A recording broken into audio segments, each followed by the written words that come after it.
Hello guys, j'espère que vous allez bien. Bon, je suis en fin de ma vie, donc si j'ai une voix bizarre, c'est normal. Je voulais vous faire une petite vidéo sur le pourquoi du comment. Maman a 17 ans, est-ce que c'était vraiment un choix conscient, inconscient, comment les deux se sont mélangés, etc. Voilà, parce que c'est une question qu'on m'a beaucoup posée, genre est-ce que c'était un enfant voulu, etc. Bon, ceux qui viennent d'arriver sur la vidéo, j'ai été maman à 17 ans et demi précisément, je suis tombée enceinte à 16 ans. C'était un enfant voulu et souvent on me pose la question et le pourquoi du comment. Donc il y avait une partie consciente et il y a une partie un petit peu plus inconsciente que j'ai découvert plus tard. Enfin, je sais pas, ça peut être intéressant et dans tous les cas vous me posez tout le temps la question, donc j'y réponds une bonne fois pour toutes dans cette vidéo. Donc voilà, vous commencez à me connaître, mais je vais reposer un contexte au cas où. Donc moi je suis l'aînée de deux sœurs, j'ai 2 ans et demi de différence avec la moyenne et 5 ans d'écart avec la plus petite. Donc déjà cette information elle est un petit peu cruciale parce que en psychologie, psychogénéalogie, etc. on dit que la place dans la fratrie ça a un rôle hyper important en fait dans la construction de l'enfant. L'aîné souvent c'est celui qui sert de modèle, c'est le premier, donc c'est celui qui a les parents sans expérience, c'est celui qui est en fait toutes les premières fois entre guillemets la plupart du temps. Voilà, donc c'est souvent des responsabilités, il y a beaucoup plus de risque de tendance à parentifier un aîné plutôt que un autre enfant, et donc ça déjà je pense que ça a joué dans ma conception de la maternité, etc. mais on verra après.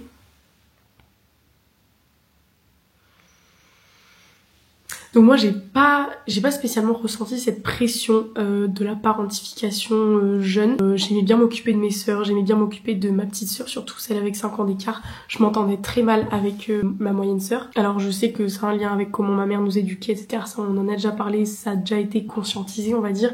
Mais à l'époque on n'en avait pas conscience, on était forcés de s'aimer, ma sœur et moi. Ça marchait pas du tout, et quand on dit à 2 enfants de s'aimer de force, ce qu'ils font c'est au contraire se rejeter totalement. Voilà, mais ça ma mère n'était pas au courant, elle n'était pas du tout aussi ouverte d'esprit à ce moment-là, donc je pense qu'elle a beaucoup regretté, mais c'était comme ça. Donc voilà, je pense que j'ai toujours aussi eu ce goût pour les enfants, j'ai toujours aimé materner. Je me rappelle qu'à chaque fois qu'on allait chez des amis de ma mère quand on était petite, j'adorais m'occuper des enfants des amis de ma mère, etc. Genre j'étais tout le temps pas la nounou parce que j'étais quand même jeune, mais j'adorais m'en occuper quoi, tous les bébés, j'aimais trop m'en occuper. Et donc à la mort de mon père, je pense que tout cet aspect de maternage s'est décuplé. Donc j'ai fait une vidéo sur la mort de mon père, vous pourrez aller la voir, elle est intéressante. Et je disais dans la vidéo que au moment où j'apprends que mon père est mort, genre je pleure pendant 5 minutes, puis après je vais m'occuper du repas pour le soir, etc. Je pense que c'est parce que je voulais pas que ma mère s'écroule et que j'avais peur pour elle, et que je me suis dit en fait il va lui falloir un soutien émotionnel. Donc en fait naturellement j'ai pris cette place de deuxième parent, de deuxième maman quoi, pour mes sœurs, en tant qu'épaule pour ma mère, etc. Alors je vais quand même nuancer un petit peu mes propos parce que je sais qu'il y en a une qui va pas être très contente. Le deuxième rôle de parent, il a été vraiment coupé en deux. C'est-à-dire que moi, je pense avoir pris beaucoup plus le rôle du parent émotionnel, le rôle du parent stable émotionnellement, qu'on peut consulter, qu'on peut aborder quand on a des soucis à l'école, des soucis émotionnels, des soucis avec les copains, les copines, les amoureux et tout. Je pense que j'ai plus pris cette place-là, tandis que ma sœur, celle d'après, a beaucoup plus pris la place du deuxième parent rationnel, qui va aider ma mère à faire à manger, qui va tout compter, qui va être vraiment dans la rigueur, qui va essayer de mener un petit peu ma toute petite sœur par le bout du nez pour essayer de l'éduquer, etc., etc. Bon, personne ne lui a demandé de l'éduquer, mais voilà, elle s'est vraiment mise en position du parent rationnel, on va dire. Moi j'ai plus pris la place émotionnelle, en tant que soutien, en tant que médiatrice. Ça je l'ai beaucoup été, médiatrice dans la famille, et voilà. Mais en gros le rôle a été quand même scindé en deux parce que moi je voulais pas du tout de toute la responsabilité que c'était d'être le deuxième parent, de faire tout ce que Alice a fait, parce que bon, je lui ai laissé ce rôle en fait. C'était à aucune de nous deux de le prendre, mais je lui ai quand même laissé cette partie là parce que elle voulait bien apprendre aussi et que moi non. Et après voilà, j'ai eu beaucoup ce rôle de psy entre guillemets de la famille, de celle qui règle les conflits entre deux parties, qui justement en ne prenant pas parti arrive à répartir un petit peu la responsabilité de chacun, etc. Donc en fait à chaque fois qu'il y avait un problème entre mes sœurs et ma mère ou mes deux sœurs, c'était en mode Clara va les aider, Clara va t'occuper de ci, va ça. Alors j'y prenais énormément plaisir à faire ça, c'est ce que j'explique dans ma vidéo sur le syndrome du sauveur. Alors maintenant j'en suis sortie donc c'est plus d'actualité, mais sur le moment j'adorais en fait, moi j'adorais être reconnue là-dedans en tant que psy, entre guillemets. J'ai toujours voulu faire psy, donc du coup voilà, faire psy dans ce monde-là, de la psychologie, thérapie, etc. Et du coup voilà, mais à un moment c'est devenu tellement étouffant, surtout ces dernières années, qu'à un moment il a fallu que je sorte de ce syndrome du sauveur et que je dise vous vous démerdez en fait, c'est pas à moi de gérer tous les conflits du monde. Et voilà, et même pour ma sœur, etc. Toute cette dynamique là de deuxième parent, de prise de rôle en fait qu'on a fait inconsciemment, ça s'est rééquilibré, c'est-à-dire qu'on s'est remise un petit peu au niveau de qui on était censé être et certainement pas le deuxième parent de notre fratrie. Donc ça c'était un premier aspect. Un autre aspect important, c'est ma relation avec ma mère, et ça j'en étais pas spécialement consciente avant de voir un de mes thérapeutes. Alors pour vous donner un petit peu le contexte, faire un profil type de ma mère, c'est une personne que j'ai beaucoup admirée, que j'admire toujours hein, mais différemment, c'est-à-dire que j'ai plus comment dire, cette admiration totalement innocente de comment on voit nos parents comme des super-héros, etc. En grandissant, j'ai juste appris à accepter que c'était une humaine comme tout le monde et qu'elle était pas parfaite et qu'il y avait des failles dans son éducation et qu'il y avait des failles dans sa personnalité comme dans toutes les personnalités du monde. Et voilà, mais je l'idolâtre plus comme j'aurais pu idolâtrer avant. Donc ma mère, elle a vécu beaucoup de choses hein, dans sa vie, elle a toujours été très résiliente. Avec ses parents, elle a eu beaucoup de choses difficiles, très traumatisantes, etc. Donc son frère à elle, mon tonton entre guillemets, est décédé à l'âge de 28 ans, et donc mon tonton il était handicapé depuis la naissance, etc. Puis voilà, les choses ont fait que il est décédé à 28 ans. Donc bref, ma mère elle porte un énorme fardeau de culpabilité dans sa vie, en plus de la mort de mon père après, etc. Enfin voilà, la culpabilité c'est vraiment un sentiment qu'elle incarne en fait. Elle a du mal à s'en libérer, etc.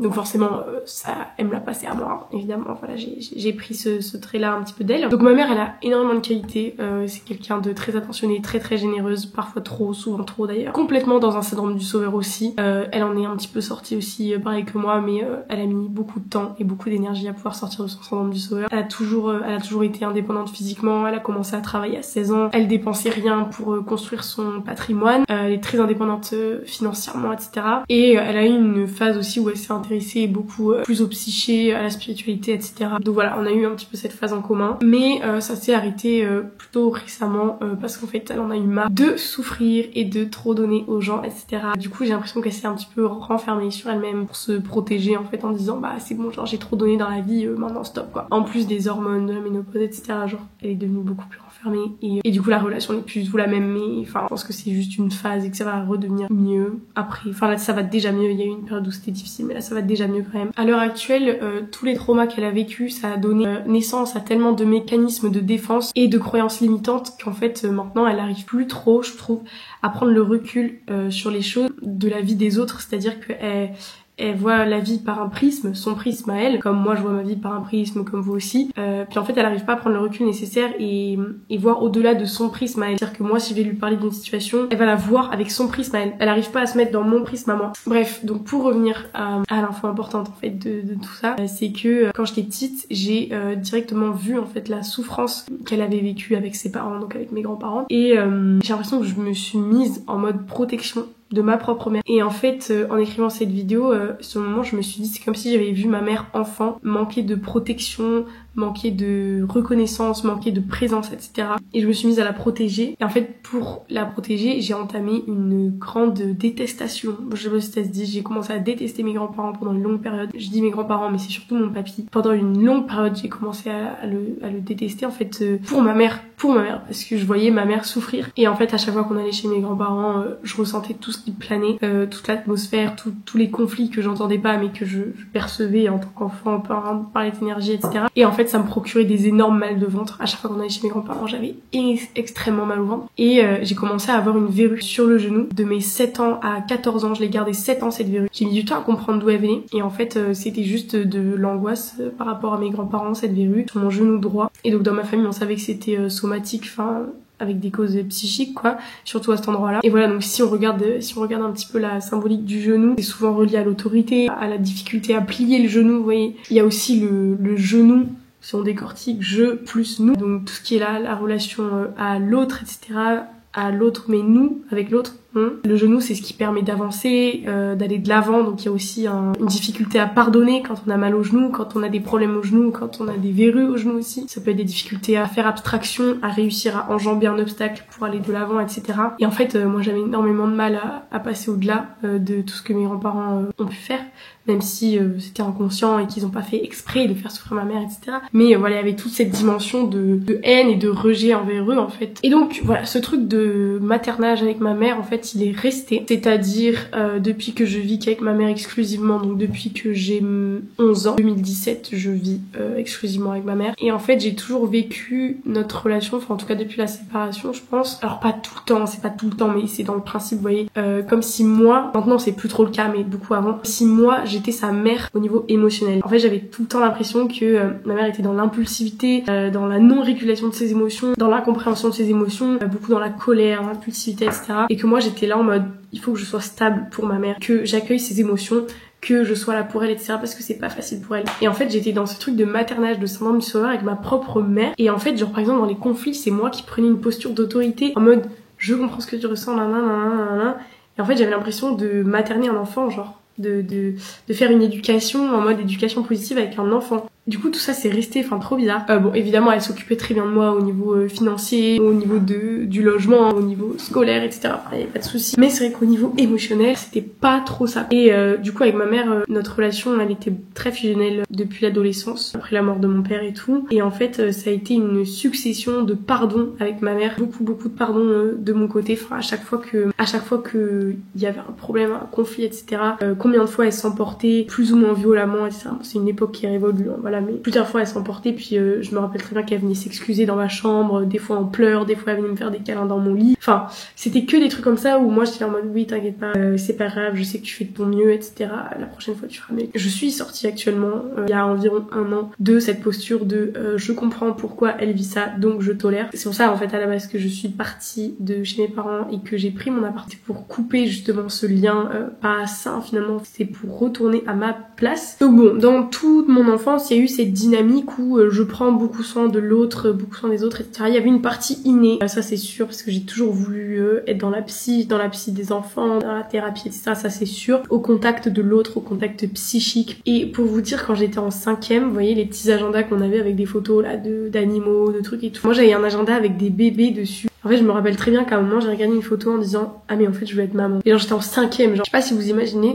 en 5e, on a quel âge? On a 11-12 ans. Genre, c'est tellement petit. Et moi, je pensais déjà à la maternité. Enfin, j'étais en « What ?» Enfin, je me disais « Ouais, je vais être maman jeune ». Pas maintenant, mais bientôt. Genre, je vais être maman jeune. Et je pense que ça s'est vraiment déclenché à ce moment-là, je pense, depuis cet agenda bébé. Je sais pas pourquoi, mais trop bizarre. Et je me souviens très bien, d'ailleurs, on en a reparlé il y a pas longtemps, ma meilleure amie de l'époque, en 5e, 4e, Lucie. Je lui disais que je voulais être maman jeune, 16 ans, 17 ans et tout, si je pouvais. Bon, évidemment, je le disais pas sur tous les toits parce que voilà, je disais oui à 20 ans et ça passait mieux. Et un jour, je sais aussi que je triais mon dressing et en fait, j'avais encore les vêtements de ma toute petite sœur et j'ai pris des snaps. Je sais pas si j'aurais la foi de les retrouver pour remettre les screens et tout. J'avais pris des snaps en mode est-ce que je vends les vêtements ou est-ce que je les garde pour dans quelques années, genre en mode ça va être proche. En mode je savais que j'allais être maman jeune et qu'il fallait pas que je les jette. Mais enfin pour vous dire que voilà, c'est une idée qui est dans ma tête depuis bien longtemps quoi. D'ailleurs aussi mon premier copain, première personne avec qui j'ai fait ma première fois, c'était mon premier amour et tout. Enfin, j'en ai déjà parlé. Lui pareil, genre quand on a commencé à avoir des rapports sexuels et tout, je voulais pas spécialement tomber enceinte maintenant, enfin pas autant que quand je l'ai fait avec Arthur. Mais je lui avais dit bah voilà, moi si je suis enceinte, je pense que j'avorte pas. Donc je préfère te le dire, je vais pas faire exprès de tomber enceinte ou quoi que ce soit, mais enfin on se protégeait etc. Mais si jamais prépare-toi au fait que je peux potentiellement ne pas avorter. Et ensuite des trucs genre quand j'étais en cours d'SVT, je me rappelle très bien, j'ai une vision très claire de moi, j'étais au fond de la salle genre j'étais en seconde, et je pensais à moi en terminale qui venait en cours avec un enfant. Je m'imaginais venir en cours avec un enfant, avoir la poussette et tout, avec le bébé qui dort et moi qui écoute le cours, genre qui prend mes cours en poussant la poussette comme ça. Bon, évidemment, c'est pas du tout réaliste comme scène, mais pour vous dire que je m'imaginais en terminale avoir un enfant, genre en seconde. Mais c'est fou, je connaissais même pas Arthur, enfin bref. Donc c'est un truc vraiment qui mûrissait dans ma tête de plus en plus, quoi. Et aucune idée de Enfin, je sais pas pourquoi. Donc ensuite, comment j'ai été enceinte? Alors ça, je peux vous dire qu'il y en a eu des rumeurs dans notre ville et c'est insupportable parce qu'il y a encore des gens, et à chaque fois que je rencontre des nouveaux gens de ma ville, je leur dis mais tu sais que c'est pas vrai les rumeurs et tout, genre ça s'est passé comme ci comme ça, et à chaque fois les gens ils sont choqués d'apprendre que oui c'était vraiment un bébé voulu des deux côtés et que c'est pas moi qui ai fait un enfant dans le dos, c'est pas moi qui n'ai pas voulu dire que j'étais enceinte au bout du 3e mois pour pas pouvoir avorter, parce que ça il y a tout un truc qui a été lancé par qui? Par l'équipe de hand d'Arthur, enfin l'ancienne équipe de hand. Toutes ces rumeurs là elles viennent d'ici, du hand, et je le sais très bien, vraiment allez vous faire foutre parce que vous avez vraiment lancé des rumeurs qui ne s'éteindront jamais. Genre je peux pas aller voir toutes les personnes qui croient à ces rumeurs et leur dire non mais ça s'est passé comme ci comme ça en vrai dans la vraie vie. J'ai pas envie de donner tous les détails parce que ça reste trop privé, genre ça implique Arthur aussi dans l'histoire, mais en tout cas tout ce que je peux vous dire c'est que c'était un enfant voulu et que voilà on savait très bien ce qu'on faisait quoi. Donc et tous les deux, pas que moi. Donc les gens de Pau et Perpète là, hein, voilà. Ah qu'est-ce que ça m'a saoulé ces rumeurs de merde là, j'en ai trop marre. Il y a encore des gens qui sont persuadés que c'est moi qui l'ai foutu à l'envers, que c'est moi qui ai caché un gosse et tout. Bref, voilà. Donc je suis tombée enceinte au bout de 6 mois. Bah j'étais contente en fait, enfin j'étais même pas surprise, genre je savais que ça allait arriver. Donc voilà, ça faisait pas longtemps qu'on était ensemble avec Arthur, ça c'est sûr, il peut y avoir des jugements là-dessus, je comprends. Ça faisait 6, 7, 8, 9, ça faisait 9 mois qu'on était ensemble, un truc comme ça. Et voilà en fait pour moi c'était juste la suite logique, c'est ce que j'ai voulu, c'est ce que j'ai attiré à moi, c'est une vision que j'ai créée en fait, enfin c'est une réalité que j'ai créée, ou une intuition que j'ai eue plus jeune, et je pense que c'est un mélange des deux en fait au final, parce que à force d'y croire autant, je l'ai attiré à moi. Et en fait, j'avais déjà tout un plan en tête, j'avais déjà réfléchi au fait que je pouvais faire des études à distance, etc., etc. Enfin, bref, je savais que j'étais pas du tout dans la merde, quoi, que j'ai voulu et que j'étais préparée à ça et que voilà. La théorie de mon thérapeute là-dedans, pas mon thérapeute de couple et tout, que je vois avec Arthur, un autre thérapeute qui connaît ma mère, qui connaît beaucoup plus comment dire, enfin non, ils nous connaissent tous les deux, mais bon bref, c'est des pratiques différentes qu'ils ont. Donc ce deuxième thérapeute, je le considère, voilà, comme d'habitude, je le dis tout le temps, comme un mentor vraiment, et il connaît très bien ma mère du coup, et quand j'ai avorté, parce que je suis tombée enceinte, pour ceux qui savent pas, j'ai fait aussi une vidéo sur cet avortement, je suis tombée enceinte après Lise, alors j'étais sous stérilet, et en fait le stérilet est remonté dans mes intestins, donc j'ai su que mon stérilet était remonté dans mes intestins parce que je suis tombée enceinte. Du coup j'ai dû avorter au bout de 4 semaines. En fait j'ai appelé mon thérapeute à ce moment-là, je lui ai fait part de cette expérience-là, et il m'a dit, de toute façon ça sert à rien de poser un stérilet tant que tu coupes pas le cordon avec ta mère en fait. Et je dis mais comment ça?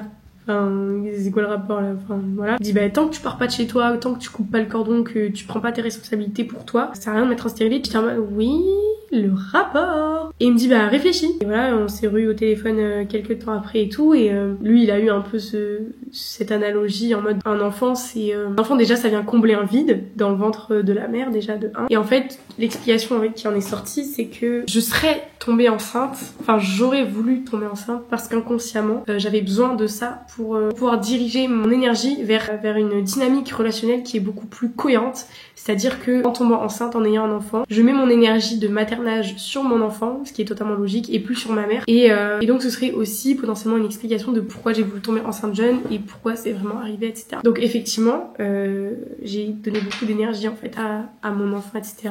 Mais je suis restée habitée chez ma mère, mais j'ai continué à être dans cette relation un petit peu sauveur-sauveur avec ma mère, d'être là en tant que, pas maman de ma mère, mais j'étais quand même là en tant que soutien émotionnel, etc.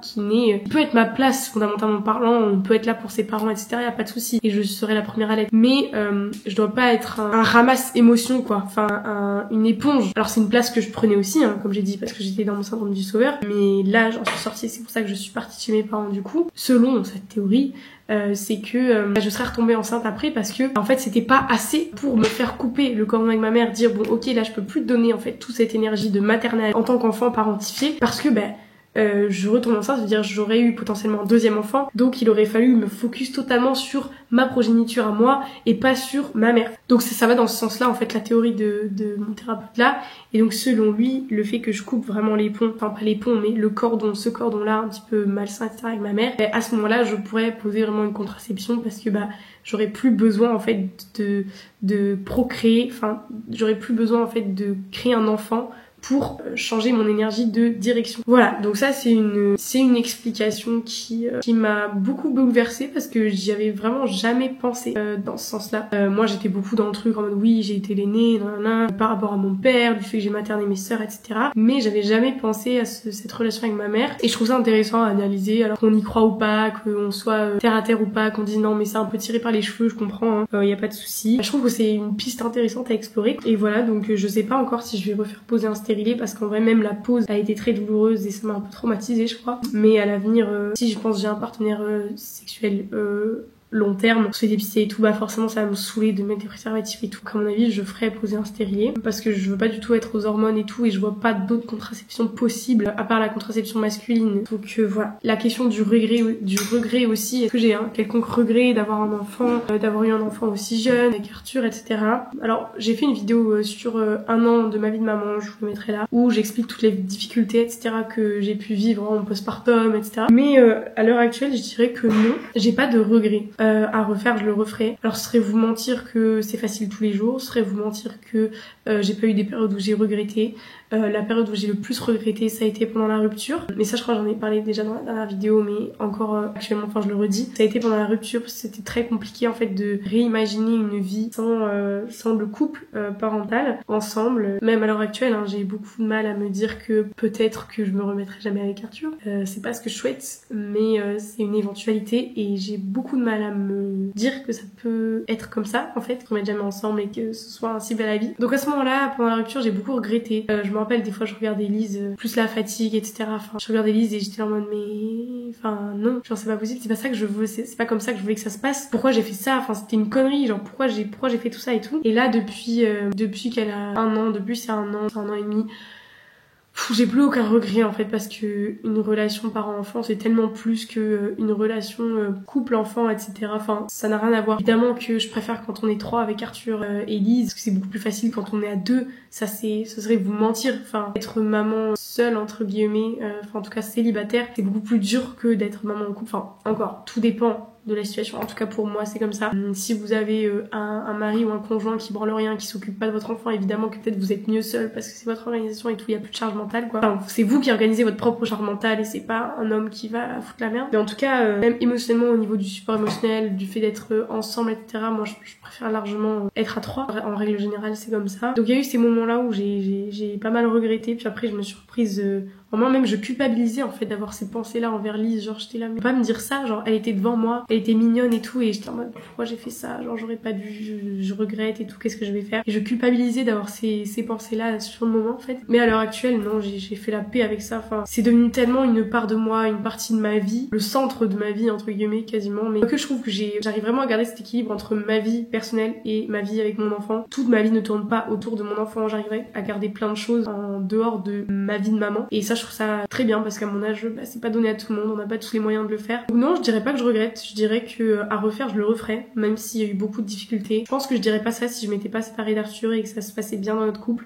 si ça se passait bien notre relation et qu'on était toujours ensemble, là, j'aurais même pas dit que j'ai regretté un seul instant en fait, même s'il pouvait y avoir des moments compliqués, etc. Mais voilà. Et en fait non, à refaire je referais parce que je suis pas une personne qui vit avec des remords, ça fait partie de mon expérience et je suis très contente d'être maman jeune parce que ça nous donne vraiment une qualité relationnelle incroyable. Me dire que quand j'aurai 25 ans elle aura 7 ans, genre ça aurait pu être ma petite sœur genre, et je trouve ça fou parce qu'on aurait une complicité de ouf. J'ai trop hâte déjà à l'heure actuelle, enfin moi je me trouve trop bien comme maman, genre je suis trop cool, elle va être trop contente d'avoir une maman aussi cool que moi, même si je compte pas être laxiste, genre je vais être cool tout simplement, genre je vais être une maman jeune quoi, tout simplement. J'ai trop hâte et franchement c'est un des meilleurs choix de ma vie. J'ai bien fait de me faire confiance sur le fait de vouloir un enfant jeune, même si bah voilà il peut y avoir des aléas avec le papa, etc. Mais par rapport à ça, qu'on soit ensemble ou séparés, Arthur c'est tellement un père incroyable, genre vraiment encore tout à l'heure on était à 3 dans la chambre de Lise et tout, et genre il jouait avec Lise, j'ai failli avoir la petite larme à l'œil là parce que genre c'était trop mignon, il s'en occupe trop bien, Lise elle l'aime trop, il est tellement investi avec elle, genre il joue tellement bien avec elle, il s'occupe bien d'elle, genre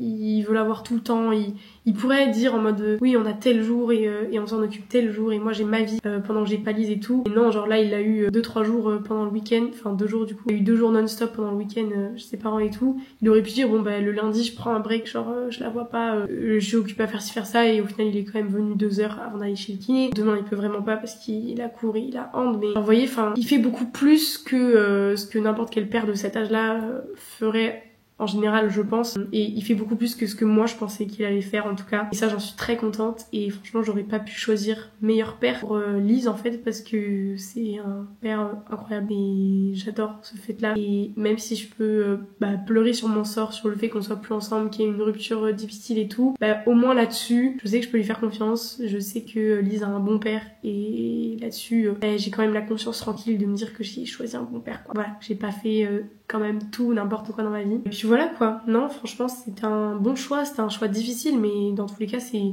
difficile à n'importe quel âge d'avoir un enfant quoi. Et voilà, par contre ce qu'on m'a dit souvent c'est en mode oui mais tu fais la promotion d'avoir un enfant jeune et tout, alors t'as un contexte particulier, t'avais des parents, blablabla. Moi j'ai juste montré ma vie parce que je l'ai trouvée spéciale et que c'est un fait, genre elle est spéciale, évidemment il y a plein de mamans jeunes, mais le partager je trouvais ça intéressant. En aucun cas je dis oui, faites un enfant jeune, c'est trop bien, etc., etc. Non, je dis que moi je ne regrette pas d'avoir un enfant jeune parce que c'est trop bien dans mon cas, que j'ai eu tout un entourage incroyable qui m'a aidé, qui m'a soutenu, qui a été là pour moi. J'ai eu le père de ma fille qui était incroyable, qui le voulait, etc. Donc je vous dis absolument pas de faire comme moi, parce qu'on n'a pas la même vie, on n'a pas les mêmes capacités, on n'a pas le même entourage, on n'a pas les mêmes moyens financiers. Ça c'est vraiment un gros disclaimer, c'est en aucun cas raconter ma vie, raconter mon expérience, c'est vous influencer à faire quoi que ce soit. Je parle de moi, je parle de mon prisme, mon spectre. Mais du coup non, pour répondre à la question, je ne regrette absolument pas et je le referai. Après la question qui se pose, c'est que j'aimerais bien un deuxième enfant jeune, genre 22 ans, et en fait je me dis que ça va arriver très très vite, et en fait je commence à me dire que c'est pas sûr que je me remette avec Arthur à ce moment-là, et à ce moment-là comment je vais faire en fait, parce que moi j'ai pas trop envie d'attendre plus de 25 ans pour refaire un deuxième enfant, mais en même temps je vais pas prendre un père au hasard comme ça et dire bon c'est bon, c'est avec toi que je fais mon deuxième enfant. Donc là je commence un peu à paniquer là-dessus, mais bon il faut que je me dise relax, en fait c'est pas maintenant, et dans tous les cas tu peux pas contrôler, donc tu verras bien sur le moment, mais c'est quand même assez dur de réfléchir comme ça, je vous mens pas. Mais voilà, bon en tout cas j'espère que ça a répondu à vos questions. Si vous en avez d'autres, n'hésitez pas à les mettre dans mes commentaires, j'y répondrai avec plaisir, pas de soucis. N'hésitez pas à mettre le petit like, le petit commentaire comme d'habitude, et je vous remercie toujours d'avoir regardé la vidéo jusqu'au bout, et on se retrouve la semaine prochaine pour un vlog. Voilà, bisous bisous mes vies, ciao.